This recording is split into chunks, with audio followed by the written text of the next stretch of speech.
Hola, el artículo 3, inciso F de la Ley Orgánica del Banco Central en Costa Rica otorga el monopolio de la emisión de dinero al Banco Central em, y establece en ese artículo que la emisión tiene que estar determinada por las necesidades reales de la economía.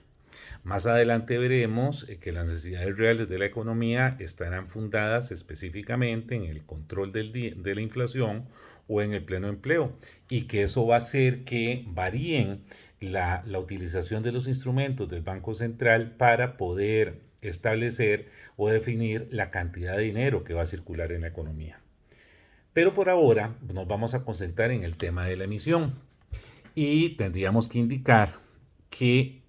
cuál es el rol que juega el dinero en la economía, por qué nos resulta importante el rol que juega el dinero en la economía y que es básicamente el de facilitador de las transacciones comerciales. Por eso la emisión reviste de una importancia radical, porque fundamentalmente es la que va a facilitar o perturbar el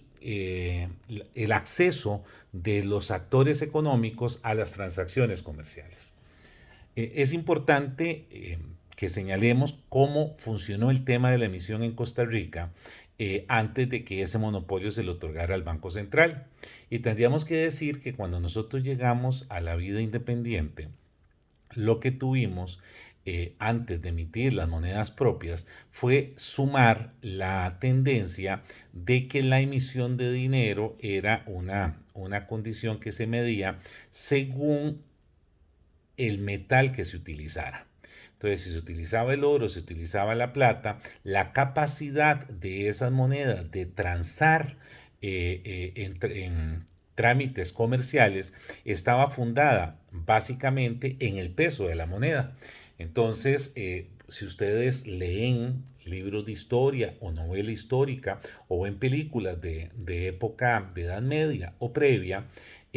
verán que las monedas lo que se hacían eran pesarlas, porque antes, como puede ser ahora, hay personas que les gusta hacer el fraude y violan la buena fe en las transacciones comerciales.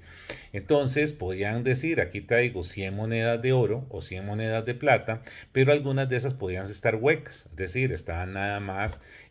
barnizadas de oro o de plata. Entonces, lo fundamental para poderle determinar el valor a la moneda estaba en su peso. Eso lleva a que ustedes verán en muchos países de América Latina, la denominación de la moneda nacional está con el nombre peso. El peso mexicano, el peso chileno, en algún momento el peso argentino y así consecutivamente. En Costa Rica la moneda se llamó peso hasta finales del siglo XIX, como veremos dentro de un ratito. Pero entonces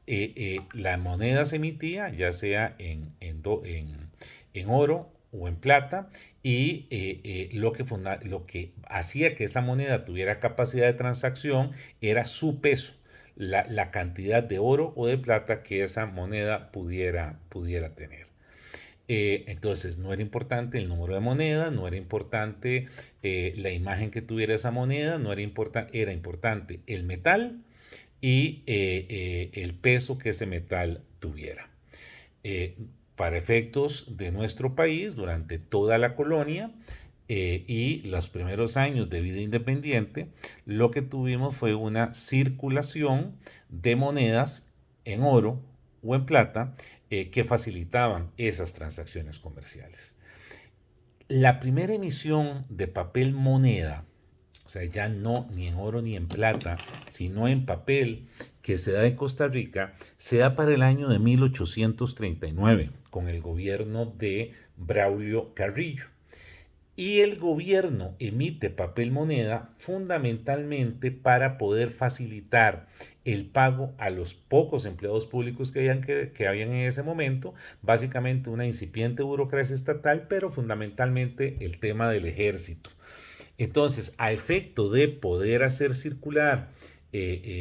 dinero en papel que sustituyera la capacidad que tenía el gobierno de acuñar o de tener monedas de plata o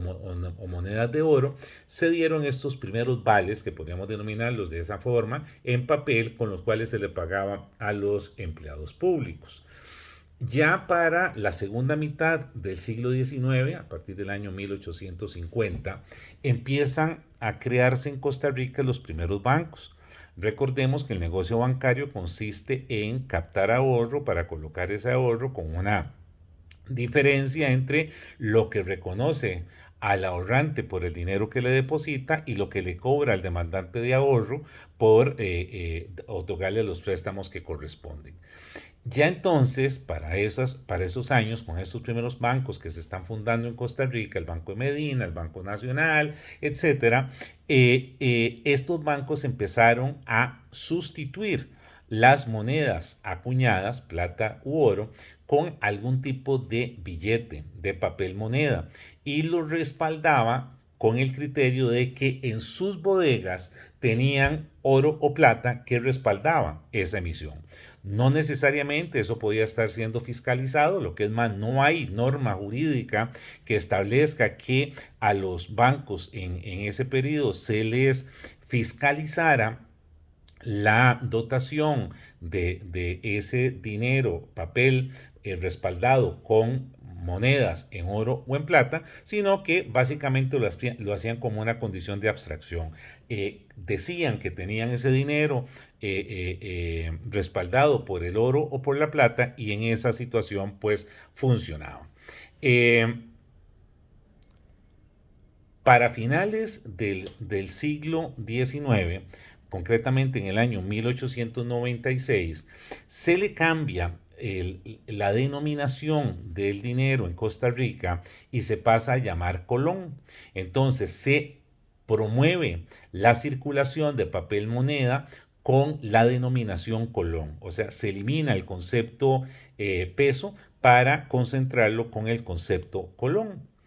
Y para el año 1900, con la promulgación de la Ley General de Bancos, se le da la capacidad emisora a todo banco que esté inscrito como tal que deposite en la Secretaría de Hacienda, que es el actual Ministerio de Hacienda, el equivalente a 1 millón de colones. Entonces, con esa emisión de 1 millón de colones que depositaban en la Secretaría de Hacienda, ese banco podría tener capacidad emisora. Obviamente emitía papel moneda por 1 millón de colones, la ponía en el banco, en la Secretaría de Hacienda y a partir de ahí tenía capacidad emisora. Entonces era resorte exclusivo de esos bancos privados la emisión de dinero. Entonces, en esa lógica,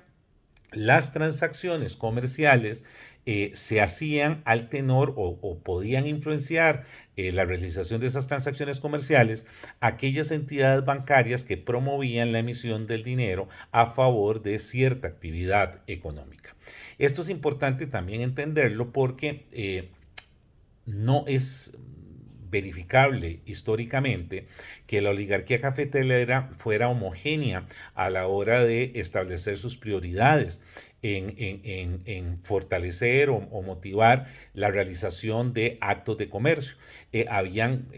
rencillas y contradicciones en esa oligarquía cafetalera y eso hacía que cada sector oligarca pues tuviera su propia actividad bancaria, su propio banco. Eh, para el año de 1914, en el gobierno de Alfredo González Flores, se crea el Banco Internacional de Costa Rica, que en 1936 cambia al nombre de Banco Nacional y es el que hoy conocemos como Banca Nacional, que es el primer banco del Estado. Es decir, para 1914 el gobierno de González Flores dice que no es lógico que la actividad bancaria esté concentrado exclusivamente en prestatarios privados, sino que establece la creación del banco, de este banco internacional, que luego cambia el nombre a Banco Nacional, y le da la potestad emisora. Entonces, para 1914, junto con los bancos privados que existían en ese momento en Costa Rica, Banco Anglo, Banco Crédito Agrícola, Banco de Costa Rica, algún otro por ahí, se crea un banco del Estado y ese banco también tiene capacidad emisora. Aquí tenemos que devolvernos al concepto que entre más haya evolucionado o profundizado el capitalismo, más se requería que se tuvieran controles sobre el tema de la emisión del dinero. Y ya para esa época, Primera Guerra Mundial, los albores del siglo XX, con lo que implicaba todos los procesos de transnacionalización, eh, y de globalización de la economía que se profundizan a partir de ese periodo con todo lo que fue la revolución de la productividad, Taylor y todo lo que conocemos nosotros como creación de mercancías a gran escala, se tenía que establecer que si no había un control en la emisión, eso podía desarticular el sistema de pagos y el sistema monetario.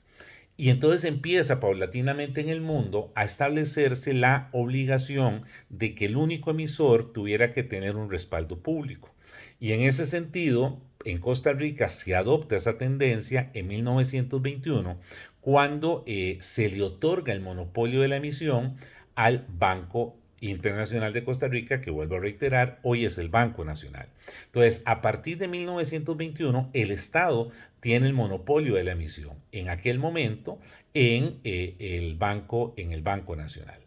Eso se mantiene así hasta el año de 1950, cuando se crea, con la ley constitutiva, el Banco Central de Costa Rica. Con la creación del Banco Central de Costa Rica, dentro de las competencias, como ya lo indicamos y que se establece en este caso en el artículo 3, inciso F, el monopolio de la emisión del dinero en Costa Rica, el de circulación legal, la tiene pues precisamente el Banco Central de Costa Rica. Volvemos a decir, es de interés público la cantidad de dinero que hay en la economía. Al ser de interés público se tienen instrumentos políticos de política monetaria que el Banco Central ejercita y que dentro de esa dinámica uno de los elementos que tiene es abre o no la maquinilla de girar dinero. Veremos en algunos otros momentos cuál es el efecto de una aplicación errónea de la política de emisión, porque el restringir sin tomar en cuenta las necesidades reales de la economía o el ampliar sin tomar en cuenta las necesidades reales de la economía la emisión del dinero puede causar desajustes en el sistema monetario, en el sistema de compras, en el sistema de transacciones comerciales que repercutirían obviamente en todos los impactos de la vida económica del país.